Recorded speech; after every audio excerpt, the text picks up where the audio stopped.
Her point is this, that our life is pretty much the sum total of our relationships. Whether those are our relationships with our loved ones or people at work, whether that's interpersonal, personal, professional, social, commercial, any kind of relationship. And that's usually what bothers people or is the root cause of grief in most people's lives. You could be doing chanting, you could be meditating and so on, and yet you still feel out of control at times. You still feel challenged, or you still feel those things that you do leading a normal life when you don't know what to do. I think the most helpless feeling one can experience is to not have control on oneself. It's a very weakening feeling. When you don't want to be a certain way, when you don't want to think certain things, when you don't want to be a certain way or do certain things, and yet you find that your mind is not listening to you. And then you question everything naturally. You feel, why am I unable to do this? And the question was how to rise above it. I have shared it many a time in the past as well, that first is commitment to a virtue. We can't just practice virtues of, let's say, compassion, empathy, charity, and kindness, and so on, whenever we want. Instead, we have to make a commitment that I am going to do it anyway. Not because I want to or don't want to, because I've made a commitment. So that commitment to virtues is how you build your spiritual capital. And as I was saying a couple of days ago, the more spiritual capital you have, the better you can deal with challenges in life. Second is acceptance. It is the understanding that A, everybody has equal right to life. B, it is not necessary that my way is the right way. It could be the right way, but to think my way alone is the right way, it's the greatest mistake you can make. That's usually the root cause of all conflict in all relationships. When you think, but I know this is how it's supposed to be done, why he or she is not doing it this way? Red flag. How do you know? Who has told you that this is the way or the other way is wrong? If we are going to judge people, we are going to be more and more disturbed. A non-judgmental life is a peaceful life. Then you don't enter into conflict with other people. Remember this, some of the conflict perhaps is going to happen because conflict makes you strong, conflict makes you aware, conflict makes you alert, conflict makes you grow. If a tree wants to go up, its roots needs to go down.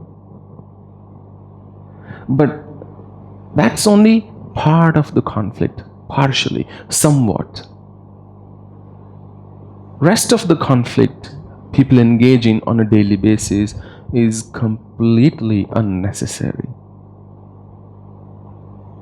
There is no need. We spend too much of our time trying to change the perspective of other people or the other person. Thinking, if he or she could think like me, life would be a breeze. And the trouble is, the other person is exactly thinking the same thing. Harmony is when you can move along with somebody, like tracks of a train. They're going, they know at times they have to crisscross when the train is going to change.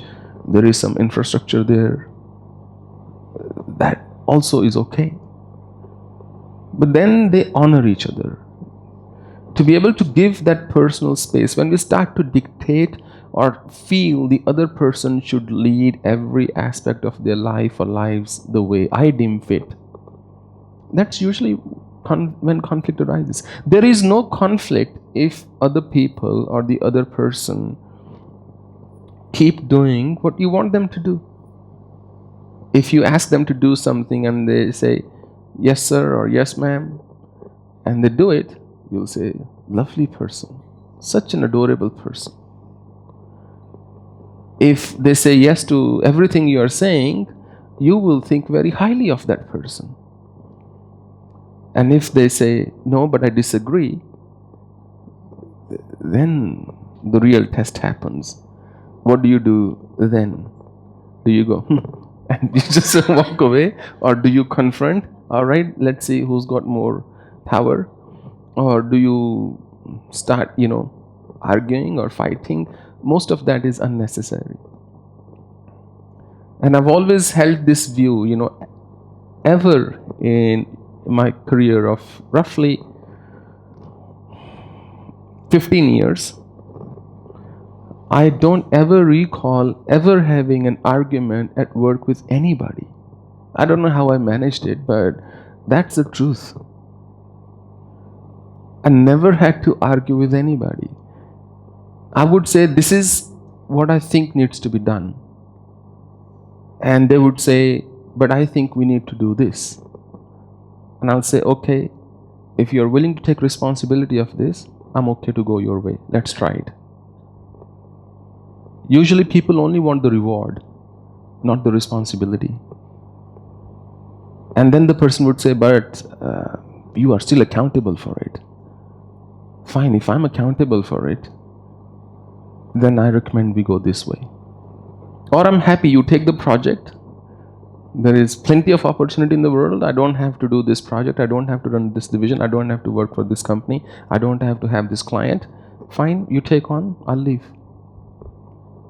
Because at any point in time, two things were always very important to me: peace of mind and excellence in everything that I do. But my sense of excellence does not mean the other person is a non-performer. My sense of excellence does not mean what the other person is doing is not perfection. It is merely my interpretation, which could be different.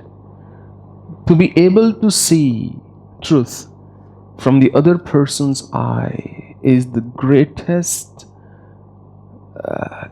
learning, reward, virtue you can adopt in your life. There'll be no conflict then. It's not that you will never have a tense moment. You will. It's not that you won't have a disagreement. You will. But it won't be a conflict. And I don't ever recall having any argument ever at work. At home, I just had, up till last year, I could say I never had an argument anywhere, disagreement with even my father. But recently I had, and he was saying something first time, and I said, you are being unreasonable, I feel. That's all I said. He said, I don't think I'm being unreasonable. I said, that's what I think.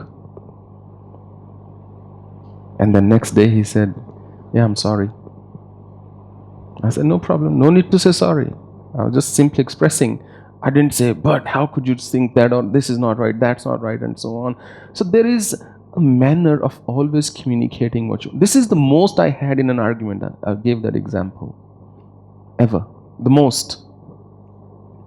This was just about the ever I had. are the ones I can disclose, I may say. No, I'm just joking.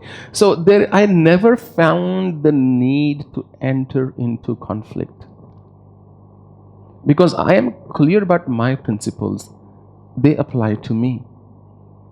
They don't have to apply to other people. And if other people are not living their lives by those principles, that does not mean they are any lesser human beings.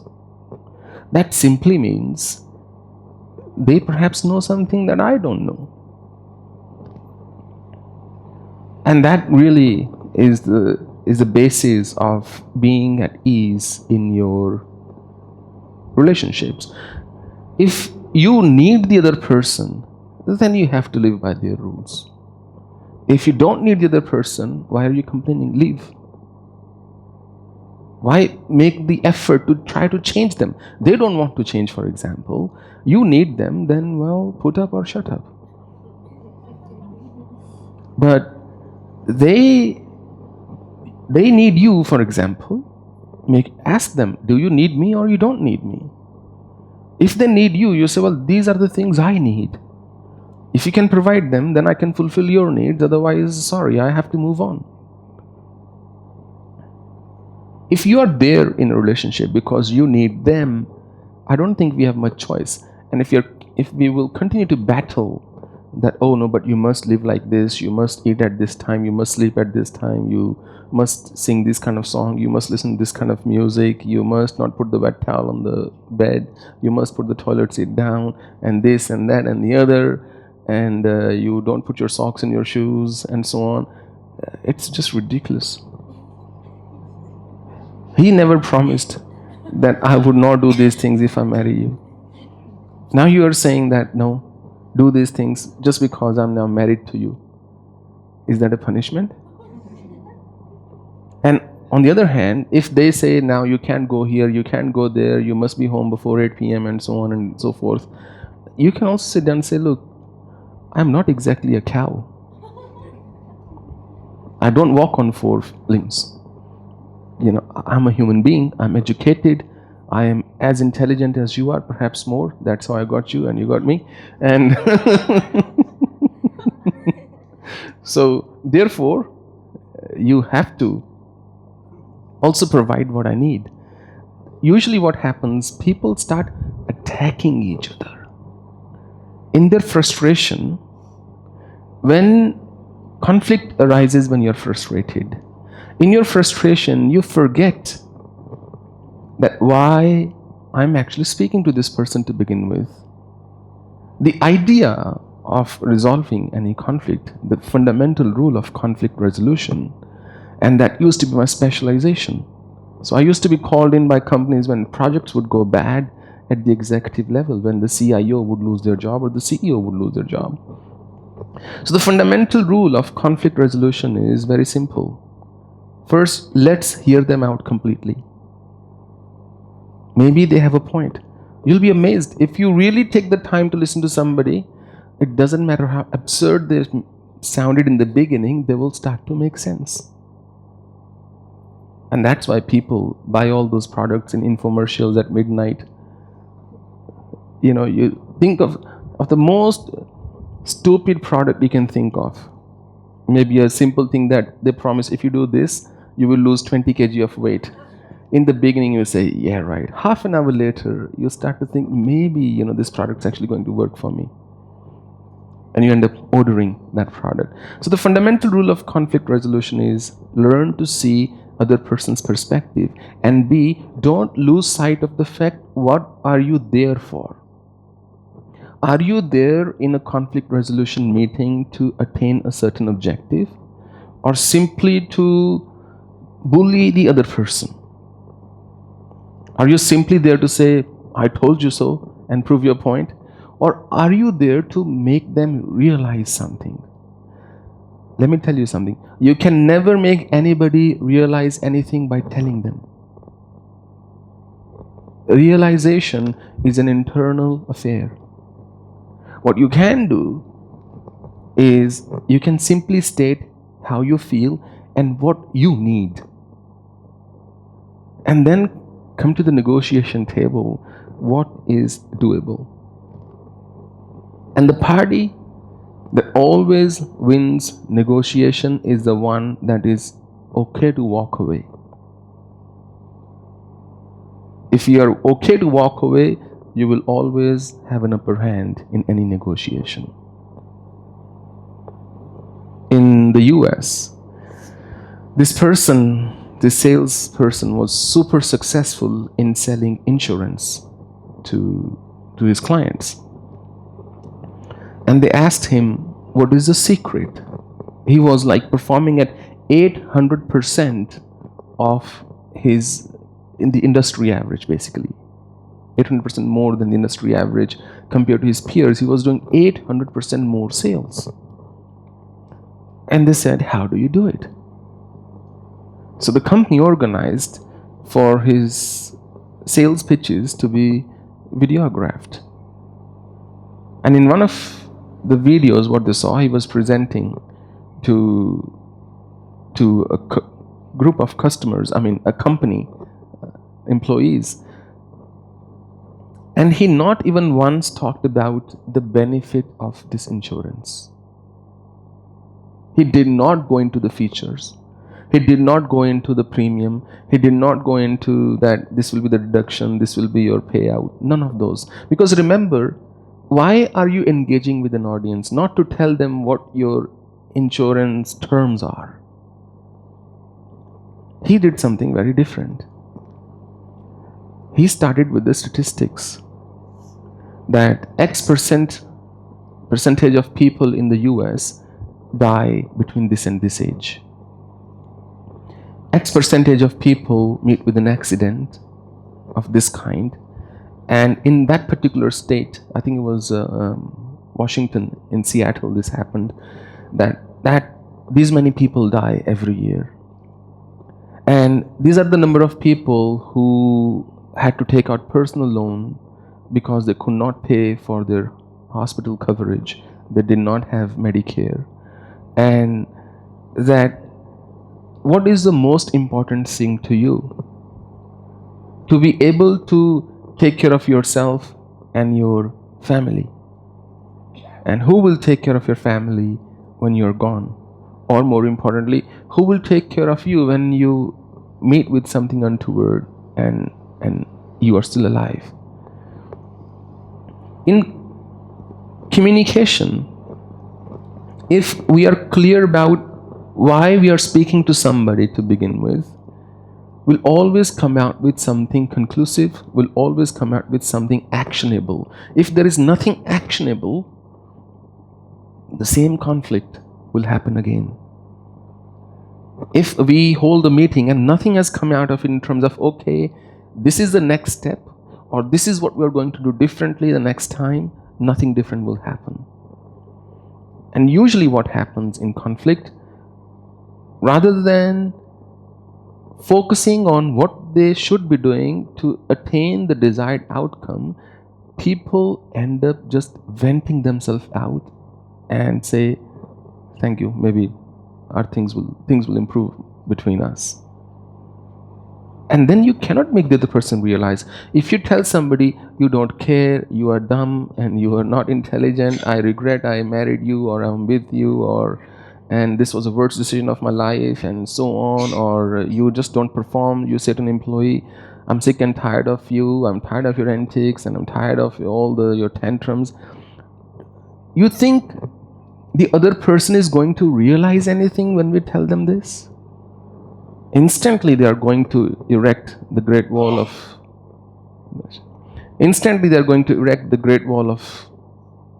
China.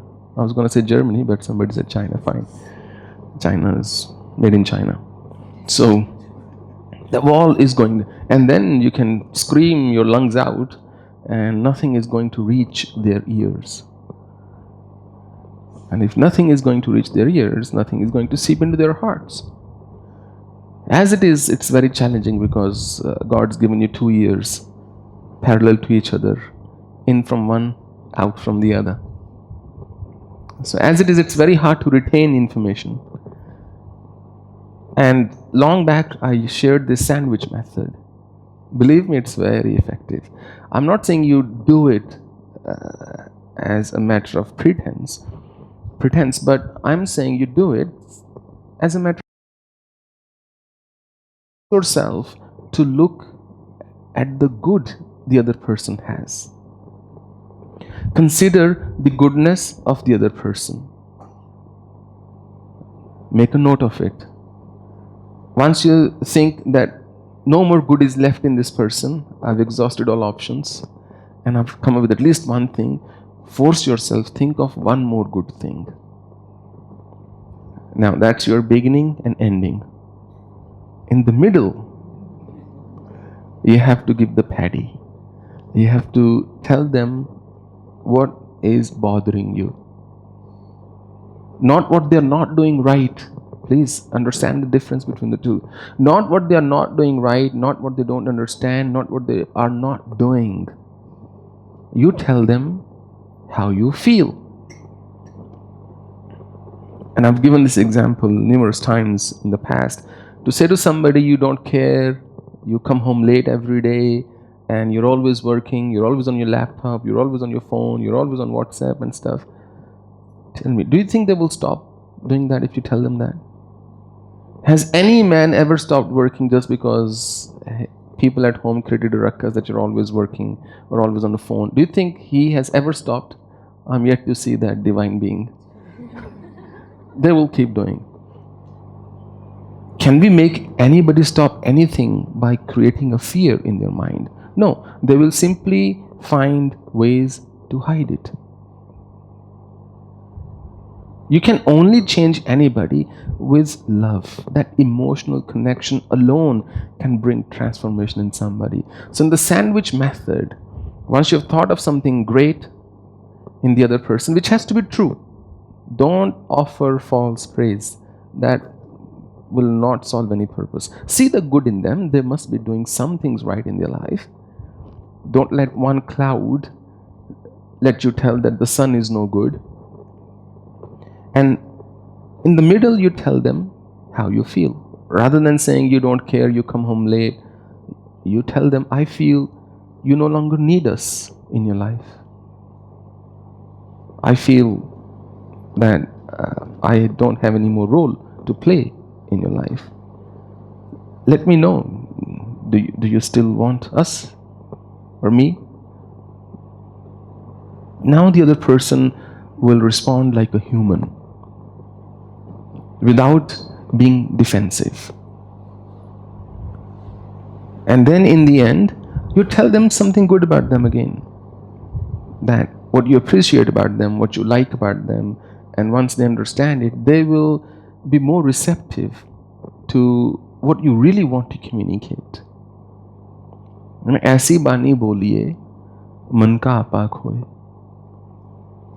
ऐसा when you speak, फूल जड़ने चाहिए मुख से, गोभी के नहीं. चलो गुलाब के हो जाए, कुछ कलियां हो जाए. Speak so gently, so softly, so beautifully that they would want to listen to your scolding. Say, please keep on talking, we want to listen more. Believe me, it's possible. I say it from my experience. and then end it. Always end your conflicting conversation or whatever on a nice note. Remember this. You can put up with a bad meal as long as the dessert is good. Serve them a nice dessert. That's how you're going to strengthen your relationship, and that's how you're going to rise above it. If you have an injury and it's an open wound and it's hurting, you cannot rise above it. You have to either numb the pain or let that wound heal, so that you're not constantly reminded of it. Similarly, either people become depressed and numb towards everything in life. They say, just I don't care, whatever. That's numbness. That is not very pleasant. Or you have to find a method to let it heal so it doesn't draw your attention anymore.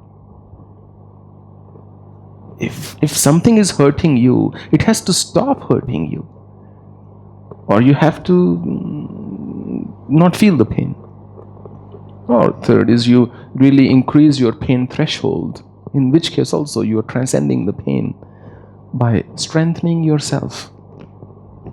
So meditation, chanting and so on are methods of strengthening yourself so you increase your pain threshold.